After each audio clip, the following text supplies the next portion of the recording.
Welcome to our new episode. The Golden Spike and the Invisible Men, the forgotten history of America's rail line.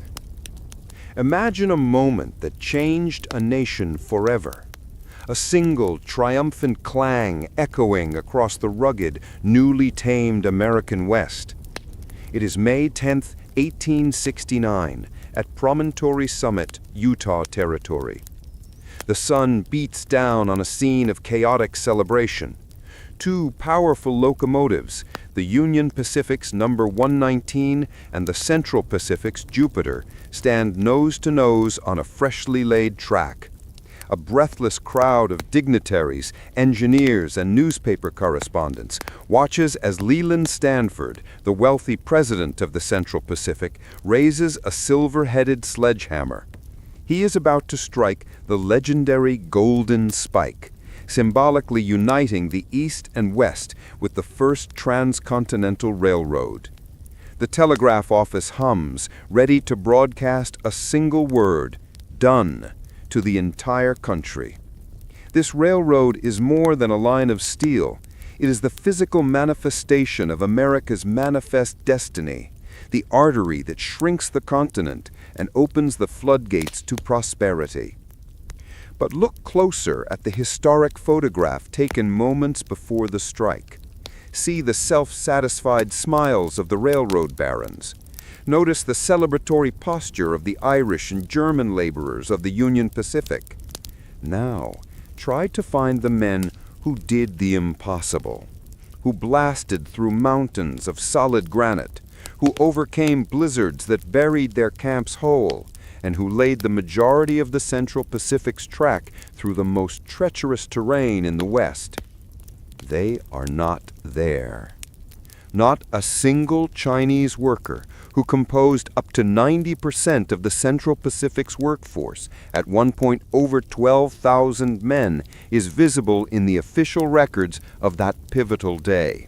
They had done the most dangerous, back-breaking, and ingenious work, yet at the moment of triumph, they were rendered invisible. This is their story. It is a true American saga of astonishment, innovation, and an almost unbelievable fight for survival against the mountain, the weather, and a shockingly callous management. It is the story of the Chinese laborers who literally rebuilt the face of the American West. The problem of the Sierra Nevada. The initial challenge facing the Central Pacific Railroad, CPRR, was the Sierra Nevada mountains. This was not a gentle incline. It was a sheer, unforgiving wall of granite rising 7,000 feet, often blanketed in 40-foot snowdrifts for half the year.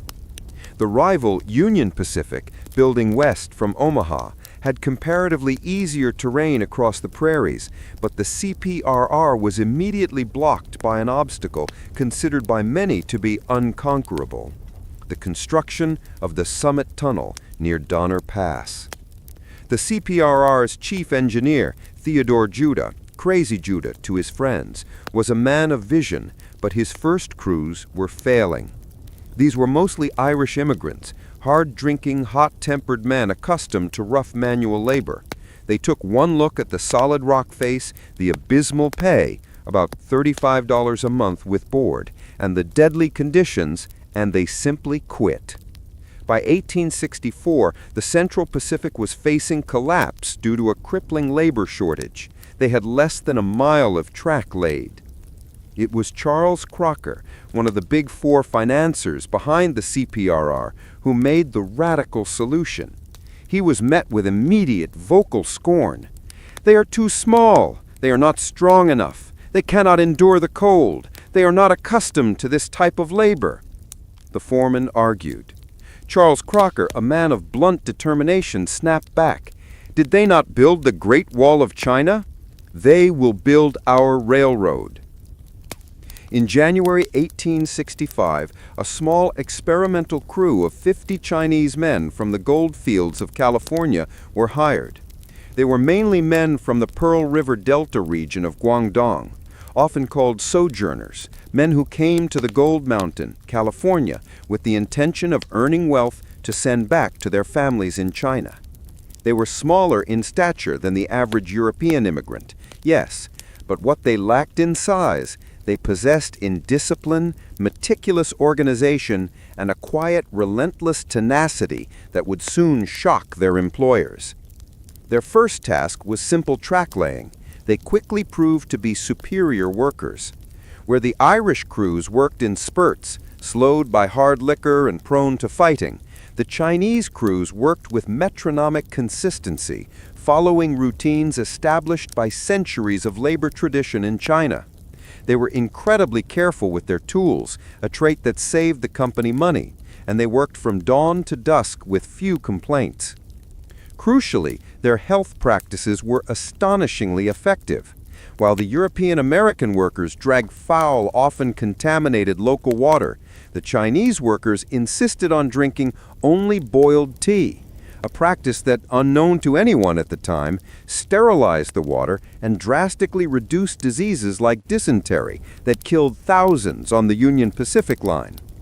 They also ate a diet of dried vegetables and rice supplemented by fish and local game, which was generally more balanced than the typical laborer's ration of salt pork and whiskey. In short, they were surviving where others were dying or quitting. Crocker saw his opportunity and pressed it. He began recruiting aggressively, first throughout California's Chinatowns, and then with the help of recruiters in the Pearl River Delta, directly from China. The number of Chinese workers soared, from a few hundred to 3,000, then 6,000, and finally over 12,000 men. Blasting the granite monster, the tunnels. The greatest feat of engineering and sheer human willpower was the construction of the 15 tunnels through the granite spine of the Sierra Nevada.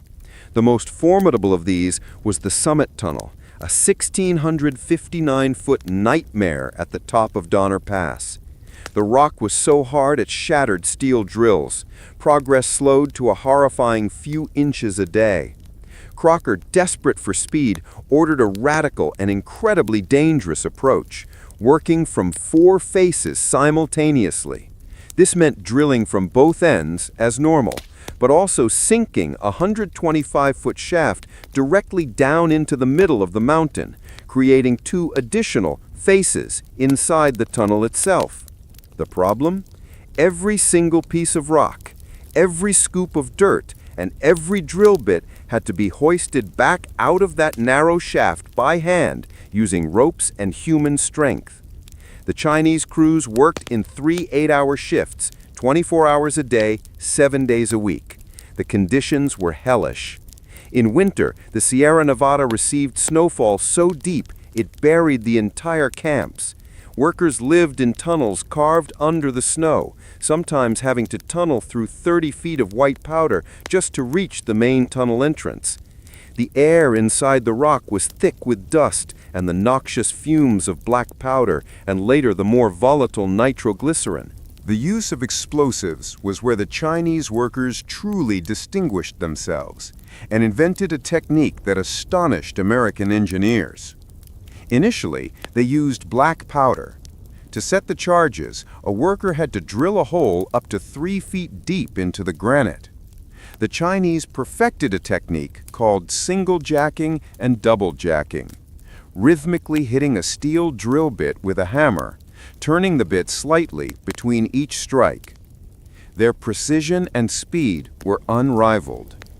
But when Crocker introduced the volatile, unstable liquid explosive, nitroglycerin, the danger became unimaginable. Nitroglycerin was exponentially more powerful than black powder, but also prone to exploding if dropped, jarred, or exposed to temperature change.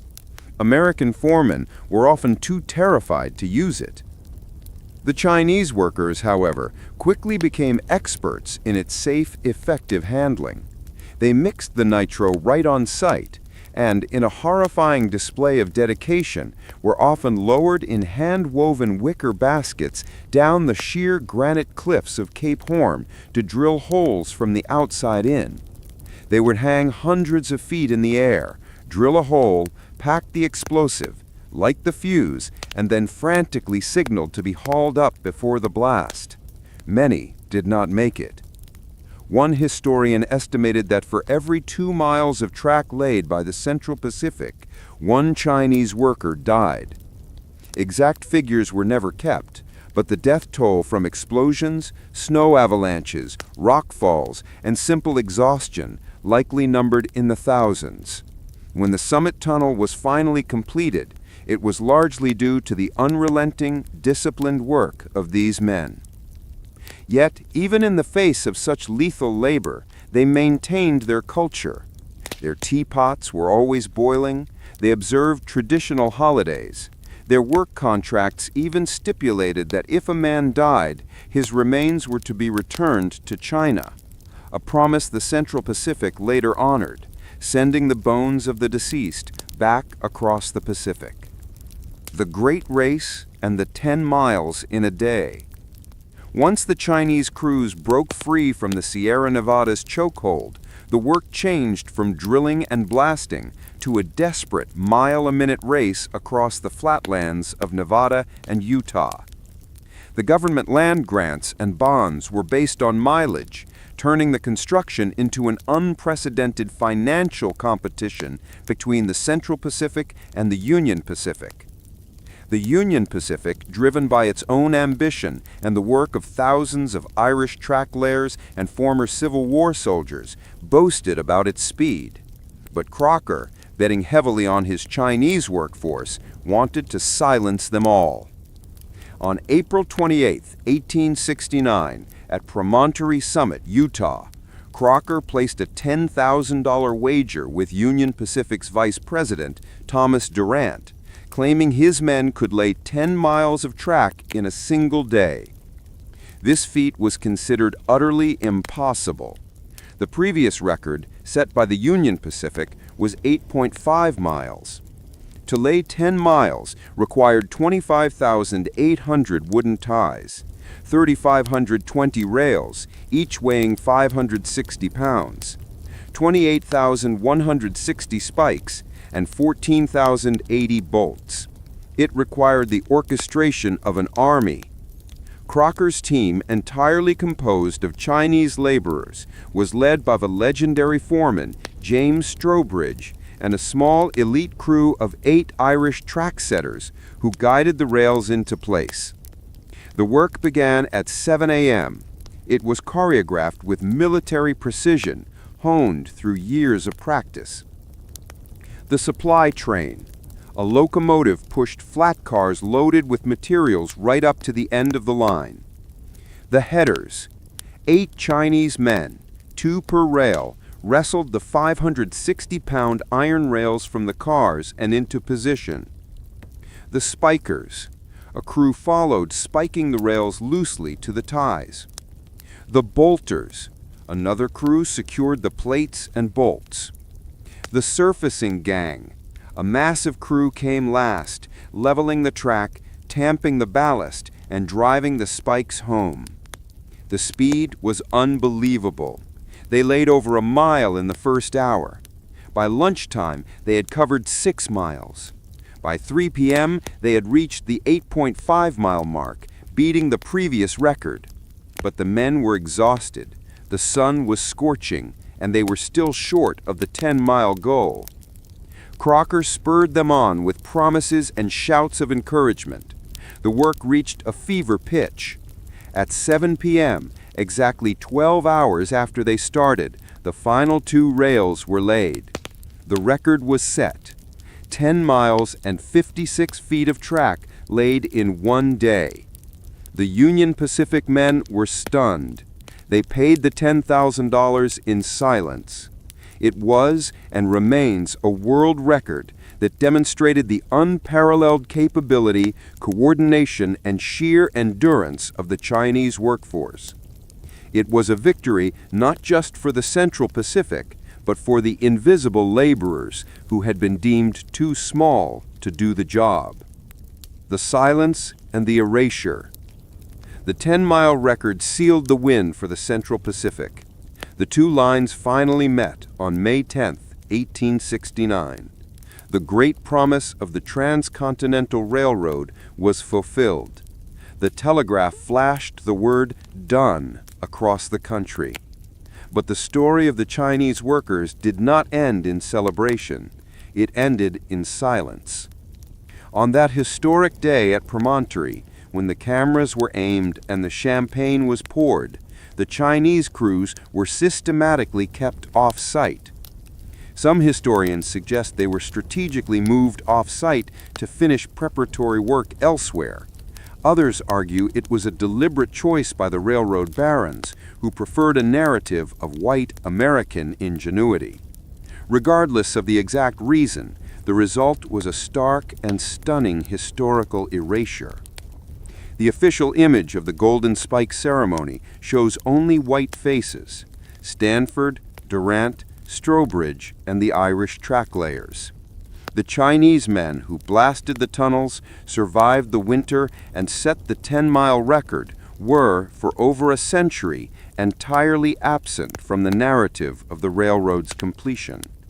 They were the anonymous muscle, the essential, ingenious labor that made the project possible, yet they received neither credit nor respect in the historical moment. Their reward for this astonishing feat of construction was a swift, brutal turn of events. Once the railroad was complete, the thousands of Chinese workers were no longer needed. Many were immediately laid off. With no land and no political power, they migrated to the growing Chinatowns, where they faced increasing xenophobia and economic competition. The astonishing contribution they made to connecting the continent was followed just a few short years later by the passage of the Chinese Exclusion Act of 1882, the first major law in U.S. history to prohibit immigration solely based on nationality. The nation had used their labor to achieve its greatest engineering goal, only to then legally reject and demonize the laborers themselves.